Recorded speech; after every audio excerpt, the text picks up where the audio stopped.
Dag 23. Är det något problem med sex?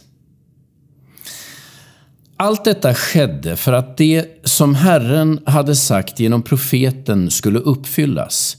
Jungfrun ska bli havande och föda en son, och man ska ge honom namnet Immanuel. Det betyder Gud med oss. Matteus kapitel 1, vers 22-23. Efter mig kommer en som går före mig, ty han fanns före mig. Johannes kapitel 1, vers 30. Är sex en oandlig sysselsättning? Tycker du att frågan känns konstig? Själv tycker jag att den har en viss betydelse. Är det så att Gud drar sig undan och tittar bort när människor ligger med varandra? Är sexualiteten en primitiv och djurisk sysselsättning? Ett resultat av syndafallet? En del människor har nog trott att det förhåller sig så. Man har utgått från att det måste vara något skadligt med sexualiteten, eftersom Gud verkar undvika den när Jesus blir människa. Man har dragit slutsatsen att sexualiteten är syndig och att Jesus inte kunde bli till genom en sexualakt, eftersom han i så fall skulle blivit smittad av synden. Men det är fel. Det finns inget syndigt med sexualiteten, bara med sättet vi ibland utövar den. Och synden är ingen sexuellt överförbar åkomma.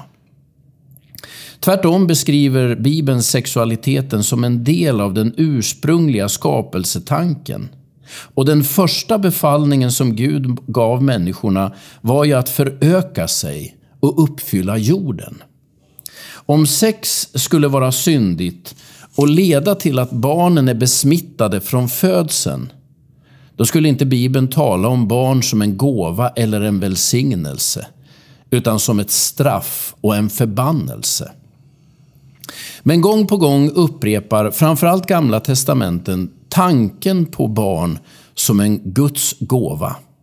Jo, jag vet att en del föräldrar ibland tror att de har fått sina barn som ett straff för sina synder. Men den typen av tankar brukar dyka upp i samband med att barnen blir tonåringar, och sällan när de är spädbarn.